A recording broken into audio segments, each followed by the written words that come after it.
பலாப்பழ பிரியாணி பண்ணுறோம்.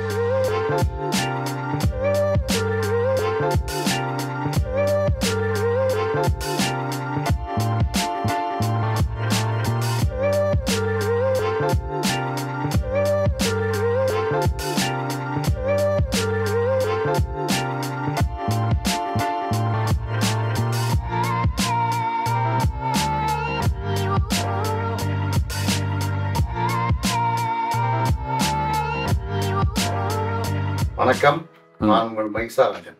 இன்னைக்கு எங்கள் கிச்சனில் பலாப்பழ பிரியாணி பண்ணுறோம். இப்போ பலாப்பழ பிரியாணிக்கு பலாப்பழத்தோட கொட்டை எடுத்து வச்சுருக்கிறோம். இதை எண்ணெயில் போட்டு பொரிக்கிறோம்.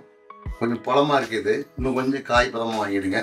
அப்போ தான் பலாப்பழ பிரியாணி சூப்பராக இருக்கும். இது கொஞ்சம் பழுத்துருச்சு, இதில் எங்கள் இல்லை கடையில், நான் இதை வாங்கிட்டு வந்துருக்கிறேன். பலாப்பழ பிரியாணி இவ்வளோ கொட்டை மட்டும் எடுத்து இந்த மாதிரி பழத்தை வந்து முழுசாக வைங்க. இந்த மாதிரி முழு பழமாக இருக்கணும். எண்ணெயில் போட்டு பொரிக்கும்போது நம்ம இப்போ எண்ணெயில் போட்டு பொரிக்கிறோம். அதுக்கு அடுப்பத்தை வைக்கிறோம்.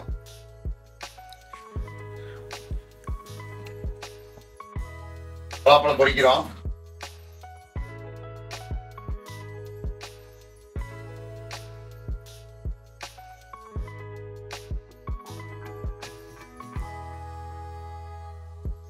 எண்ணெய் இளம் சூட்டில் வச்சு பொரிங்க.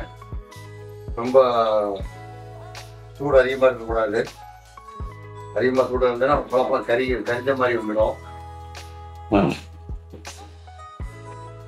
அதனால அளவான சூட்டை வச்சு பொரிங்க.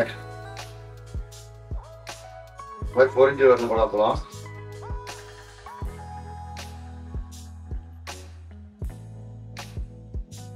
இந்த பலாப்பழ பிரியாணி எந்த முறையில் கற்றுக்கிட்டேனோ அதே மாதிரி நான் உங்களுக்கு சொல்லித்தரேன். ஒருவங்க பச்சையாக போடுவாங்க, பொரிக்காமல் போடுவாங்க. அப்போ அவங்க மட்டும் பொரிக்காமல் போட்டாங்க, இவங்க பொரிச்சு போடுறாங்கலாம் இல்லை. ஒவ்வொரு நாளும் எந்த மாதிரி கற்றுக்கிறாங்களோ அதுக்கு தகுந்த மாதிரி சொல்லுவாங்க. நான் இதாக கற்றுக்கிட்டேன், அதனால நான் உங்களுக்கு சொல்லித்தரேன். இப்போ பொரிச்சு போட்டோம்னா பழம் அப்படியே முழுக்க நம்ம சாப்பிட்டு கிடைக்கும். சாப்பாடு வச்சு சாப்பிடும்போது சூப்பராக இருக்கும். பழம் பச்சையாக அப்படியே பொரிக்காமல் போட்டோம்னா பழம் குழஞ்சிடும், சாப்பாடு சேர்ந்தோம், சாப்பாடு இனிப்படிக்கும் பிரியாணி. அதனால நான் பொரிச்சு போடுறேன். பலாப்பழ பிரியாணி பண்ணுறோம். அதுக்கு தேவையான பொருட்கள்: வெங்காயம், பச்சை மிளகாய், தக்காளி, புதினா, மல்லித்தலை, சாசோம்பு, கிராம்பு, பட்டை, சாய் ஜீரா, சோம்பு, மிளகாத்தூள், இஞ்சி பூண்டு பேஸ்ட், லெமன், கல்லுப்பு.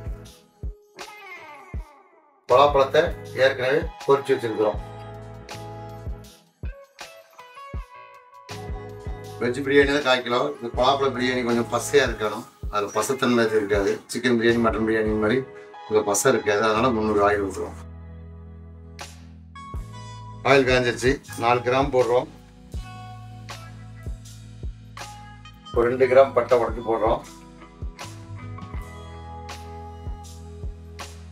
4 ஏலக்காய் போடுறோம்.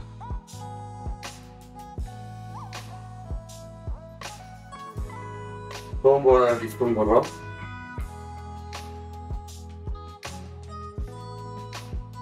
சாய் ஜீரா 4 ஸ்பூன் போடுறோம். இப்போ வெங்காயம் போடுறோம். 4 வெங்காயம் போட்டுக்கிறோம். ஒரு 1 கிலோ போடுறோம். ஒரு 5, 3, 6, 7 பச்சை மிளகா போட்டுக்கிறேன். பச்சை மிளகா வந்து எண்ணெயில் போட்டுறாதீங்க. எண்ணெயில் போட்டிங்கன்னா வெடிக்கும். வெங்காயம் நல்லா பொரியட்டு.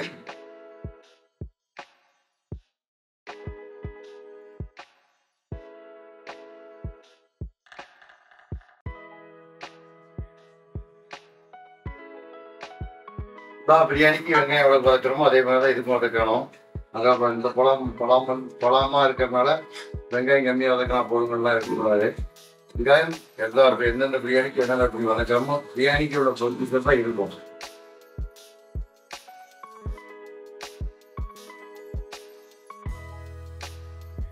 வெங்காயம் இந்த அளவுக்கு நல்லா செவந்துருச்சு. ஒரு வெயிட் மல்லித்தலை போடுறோம். ஒரு வெயிட் புதினா தலை போடுறோம்.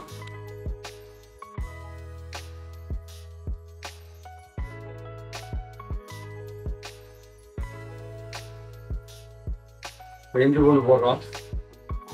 50 கிராம் இஞ்சி, 50 கிராம் பூண்டு.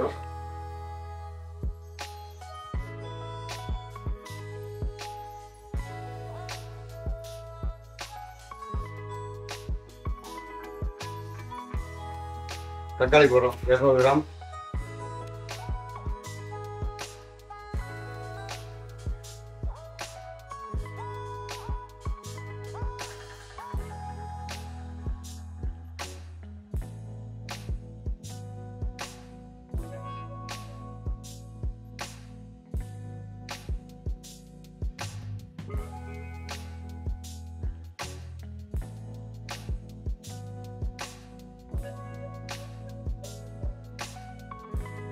தக்காளி வடைகிறதுக்கு ஒரு ஸ்பூன் உப்பு போடுறோம்.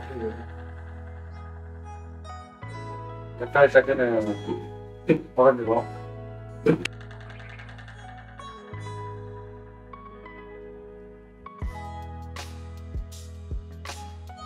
ஒரு ஸ்பூன் மிளகாய் போட்டுக்கிறோம்.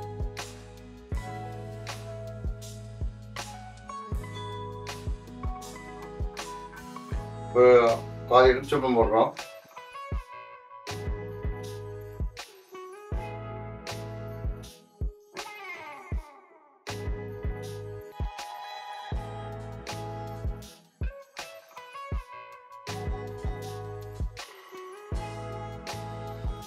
ஒரு கலக்கிறோம். மசாலா அருமையா இருக்கும். இப்போ நம்ம ஒரு பேக்கெட் அரிசி ஊற போட்டுருக்கோம். ஒரு பேக்கெட்ல ஒரு பேக்கெட் போட்டுக்கிறேன். 1.5 பேக்கெட் தண்ணி.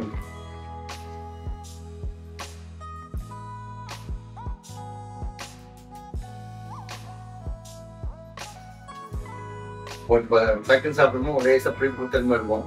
கொஞ்சம் ருசி சாப்பிட்டா காரத்தன்மை இருக்கும். நிறுத்தி சாப்பிட்டோம்னா இனிப்பு தன்மை இருக்கும். இந்த பிரியாணியோட அதுதான். அது நம்ம கொஞ்சம் பழமாக வாங்கிட்டோம். இன்னும் கொஞ்சம் காயை வாங்கிட்டா சூப்பராக இருந்திருக்கும். வச்சு உப்பு கரெக்டாக இருக்கு. அரிசி போடுறோம்.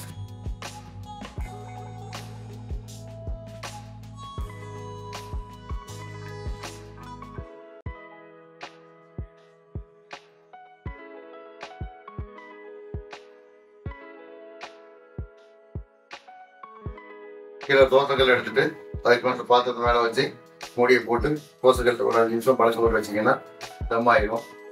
எனக்கு ஏன் எவ்வளோ பெரிய தோசைக்கல் ஃப்ரெஷ் தான் இருக்கும். அதனால கொஞ்சம் மேலே தம் போடும். 4 மணி நேரம் தம்மில் இருக்கணும். அதில் 5 நிமிஷம் தம்மில் இருந்தால் போதும். ஸ்டைல் ஆவி வரும். ஆவி வரும்போது ஆகும். பலாப்பழம் தான் ஃபஸ்ட்டே போட்டுறாங்க. இந்த மாதிரி தண்ணியும் அரிசியும் மட்டும் வரும்போது பலாப்பழம் போட்டு ஒரே ஒரு கலக்கலைக்கு தம் போட்டுருங்க. கரெக்டாக இருக்கும். அது இனிப்பு அதே இறங்கிடும். மூடி போட்டு முடிச்சிட்டோம். மேலே தேங்காய் போடுறோம்.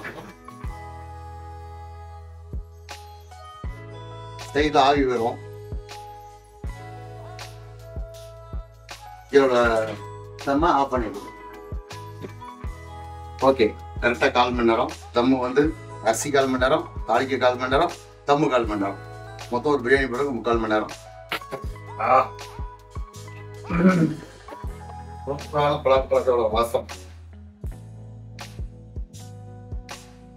பலாப்பழத்தோட வாசம் சூப்பர் ஜம்மன்.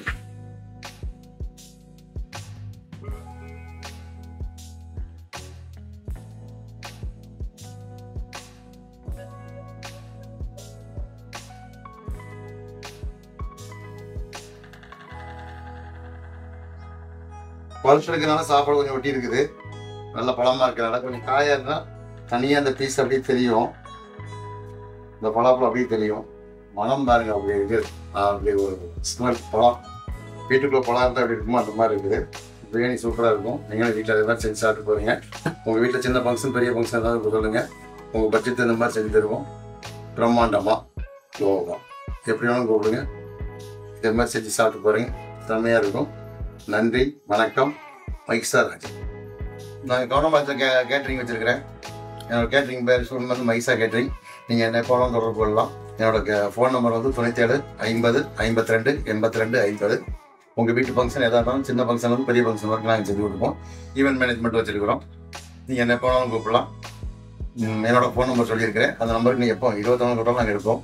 ஏதாவது உங்களுக்கு சமையல் சந்தேகம் இருந்தாலும் கேட்கலாம். நான் சொல்லி தருவேன். நன்றி, வணக்கம். மைக்ஸா ராஜன்.